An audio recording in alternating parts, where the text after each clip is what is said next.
Hi hello ನಮಸ್ಕಾರ. ನೀವು ನೋಡ್ತಾ ಇದ್ರಾ PNS ವಿಸ್ತಾರ ನ್ಯೂಸ್. ನಾನು ಐಶ್ವರ್ಯಗೌಡ. ಇವತ್ತೊಂದು ಕಿರುತೆರೆ ಹಿರುತೆರೆಗೆ ಅಗಾಧವಾದ ನಷ್ಟ ಅಂತ ಹೇಳಿದ್ರೆ ತಪ್ಪಾಗಲ್ಲ. ದಿಲೀಪ್ ಅವರು ತಮ್ಮ 47ನೇ ವರ್ಷಕ್ಕೇನೆ ವಿಧಿವಶ ಆಗಿರುವಂಥದ್ದು. ಸಾಕಷ್ಟು ಪ್ರಮಾಣದಲ್ಲಿ ಅವರ ಒಂದು ಹಿತೈಷಿಗಳಾಗಿರ್ಬೋದು, ಒಂದಷ್ಟು ಜನ ಬರ್ತಾ ಇರುವಂಥದ್ದು. ಅವರ ಸ್ನೇಹಿತರಾಗಿರ್ಬೋದು, ಅವರ ಮನೆಯವರಾಗಿರ್ಬೋದು, ಅವರ ಹಿತೈಷಿಗಳಾಗಿರ್ಬೋದು, ಅವರ ಒಂದು ಸ್ವಗ್ರಾಹ್ಯ ಬಗ್ಗೆ ಅವರ ಒಂದು ಅಂತಿಮ ದರ್ಶನವನ್ನು ಮಾಡ್ತಾ ಇರುವಂಥದ್ದು. ಇವತ್ತು ಕೂಡ ಅಷ್ಟೇ ಅವರ ಒಂದು ಹಿತೈಷಿ ಆಗಿರ್ಬೋದು, ಸ್ನೇಹಿತೆ ಆಗಿರ್ಬೋದು ನಮ್ಮ ಜೊತೆ ಇದ್ದಾರೆ. ಅವ್ರನ್ನೇ ಮಾತಾಡ್ಸೋಗ್ತೀನಿ. ತುಂಬ ದೊಡ್ಡ ಆಘಾತ ಆ್ಯಂಡ್ ಯಾರು ನಂಬದೇ ಇರೋಂಥ ಒಂದು ಆಘಾತ. ನಮ್ಮ ಹಿರಿತೆರೆ ಆ್ಯಂಡ್ ಕಿರುತೆರೆ ಎರಡರಲ್ಲೂ ಅಭಿನಯಿಸ್ತಿದ್ದಂಥ ನಮ್ಮ ಸುಂದರಾಂಗ ದಿಲೀಪ ಇವತ್ತು ನಮ್ಮನ್ನೆಲ್ಲ ಬಿಟ್ಟು ಹೋಗಿದ್ದಾನೆ. ಒಳ್ಳೆ ನಟನಾಗಿ, ಒಳ್ಳೆ ನಿರ್ದೇಶಕನಾಗಿ, ಒಳ್ಳೆ ನಿರ್ಮಾಪಕನಾಗಿ ಭಾಳ ಕಷ್ಟಪಟ್ಟು ಮೇಲೆ ಬಂದವನು. ಸುಮ್ಮನೆ ಹಾಗೆ ಹಿಂಗೆ ಬಂದಿದ್ದಲ್ಲ, ಭಾಳ ಕಷ್ಟಪಟ್ಟು ಬಂದು ಈಗ ಒಂದು ತನ್ನದೇ ಆದಂಥ ಒಂದು ಸಾಮ್ರಾಜ್ಯನ ಕಟ್ಕೊಂಡು ಅದನ್ನು ಅನುಭವಿಸೋಕ್ಕಾಗದೆ ಹೊರಟ್ಬಿಟ್ಟ. ಬಟ್ ಪಾಪ ಅವ್ರ ಹೆಂಡತಿ ಹೇಗೆ ಈ ದುಃಖನ ಬರೆಸ್ಕೊಳ್ತಾರೋ ಗೊತ್ತಿಲ್ಲ. ಅವಳು ಇನ್ನೂ ಜೀರ್ಣಿಸ್ಕೊತಾನೂ ಇಲ್ಲ. ವಿದ್ಯಾ ಮೇಡಮ್ಮು ಇನ್ನೂ ಅರ್ಗಿಸ್ಕೊತಾನೇ ಇಲ್ಲ ಅವ್ರಿಗೆ ನನ್ನ ಗಂಡ ಸತ್ತಿದ್ದಾನೆ ಅಂತ. ಅವ್ರು ಬಂದಿದ ತಕ್ಷಣ ಹೇಳಿದ್ದು ನನಗೆ ಅದೇ, ನಿಮ್ಮ ಅಳಿಯ ನೋಡಿ ನಮ್ಮನ್ನ ಬಿಟ್ಟು ಹೋಗ್ಬಿಟ್ಟ ಅಂತ.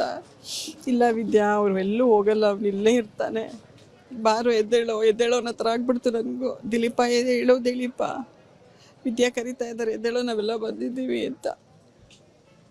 ರೀಸೆಂಟಾಗಿ ಒಂದು ಸತ್ಯನಾರಾಯಣ ಪೂಜೆ ಎಲ್ಲ ಏರ್ಪಡಿಸಿದ್ದ, ಹೋಮ ಎಲ್ಲ ನಟರು ಎಲ್ಲ ನಮ್ಮ ಇಂಡಸ್ಟ್ರಿಯವರೆಲ್ಲ ಬಂದಿದ್ದರು. ಖುಷಿಯಾಗಿ ತಮಾಷೆಯಾಗಿದ್ದ. ಅವ್ನ ಡೈರೆಕ್ಷನ್ ನನಗೆ ತುಂಬ ಇಷ್ಟ. ಅವ್ನ ಡೈರೆಕ್ಷನಲ್ಲಿ ಆ್ಯಕ್ಟ್ ಮಾಡೋದಕ್ಕೆ ಹೇಳ್ತಾ ಇದೆ. ಹಿಟ್ಲರ್ ಕಲ್ಯಾಣ ಆದಮೇಲೆ ನೀನು ಯಾವ್ದಾರು ಮಾಡೋ, ಮತ್ತೆ ನಿನ್ನ ಜೊತೆ ಮಾಡಬೇಕು ಅಂತ ಆಸೆ ಅಂತ ರೀ. ತುಂಬ ಕೆಲಸಗಳಿದೆ ರೀ, ತುಂಬ ಕೆಲಸಗಳನ್ನ ನಾನು ಮಾಡಬೇಕು, ಆ್ಯಕ್ಟಿಂಗ್ ಮಾಡ್ಕೊಂಡು ಕೂತ್ಕೊಳ್ಳೋಕ್ಕಾಗಲ್ಲ ಅಂತ. ಮತ್ತು ಮಾಡೋಕ್ಕಾಗಲಿಲ್ಲ ಅವನ ಜೊತೆ. ಬಟ್ ಹಿಟ್ಲರ್ ಕಲ್ಯಾಣದಲ್ಲಿ ಒಳ್ಳೆ ಪಾತ್ರ ಕೊಟ್ಟಿದ್ದ, ಚೆನ್ನಾಗಿತ್ತು. ಅವನು ತುಂಬ ಎಂಜಾಯ್ ಮಾಡ್ತಿದ್ದ ನನ್ನ ಕ್ಯಾರೆಕ್ಟ್ರನ್ನ. ಎಸ್ಪೆಷಲಿ ಬ್ರಹ್ಮಗಂಟಿಗೆ ಹಾಕೊಂಡಾಗಲೂ ಅಷ್ಟೇ ಒಳ್ಳೆ ಪಾತ್ರ ರೀ, ನೀವೇ ಮಾಡಬೇಕು ಅಂತಿದ್ದ. ಮಾಡ್ತಾಯಿದ್ದೀವಿ. ಮೊನ್ನೆ ರೀಸೆಂಟಾಗಿ ಫೋನ್ ಮಾಡಿದ್ದೆ, ಏನೋ ನನ್ನ ಕ್ಯಾರೆಕ್ಟರ್ ಬಗ್ಗೆ ಏನೂ ಹೇಳಲೇ ಇಲ್ಲ, ಹೆಂಗೆ ಬರ್ತಾಯಿದೆ ಅಂತ. ನೋಡ್ತಾ ಇದ್ದೀನಿ, ಚೆನ್ನಾಗಿ ಬರ್ತಾಯಿದೆ, ಚೆನ್ನಾಗಿ ಮಾಡ್ತಿದ್ದೀರಾ, ನೀವೇನ್ರಿ ನಿಮಗೆಲ್ಲ ಹೇಳೋಕ್ಕಾಗುತ್ತಾ ನಾವು ಅಂತ. ಬಟ್ ಅಂಥವನ್ನ ಕಳ್ಕೊಂಡು ನಮ್ಮ ಕಿರುತೆರೆ ತುಂಬ ಬಡವಾಗ್ತಿದೆ ಅನಿಸ್ತಾ ಇದೆ ನನಗೆ. ಅದು ಸಾಯೋ ವಯಸ್ಸೇ ಅಲ್ಲ. ಅವ್ರನ್ನ ನೋಡಿದ್ರೆ ಏನೋ ಮಲ್ಕೊಂಡಿದ್ದಾನೆ ಅವನು, ಆಮೇಲೆ ಎದ್ದು ಬರ್ತಾನೆ ಅನ್ನೋ ಥರ ಇದ್ದಾನೆ. ದೇವ್ರು ಅವನ ಆತ್ಮಕ್ಕೆ ಶಾಂತಿ ಕೊಡಲಿ.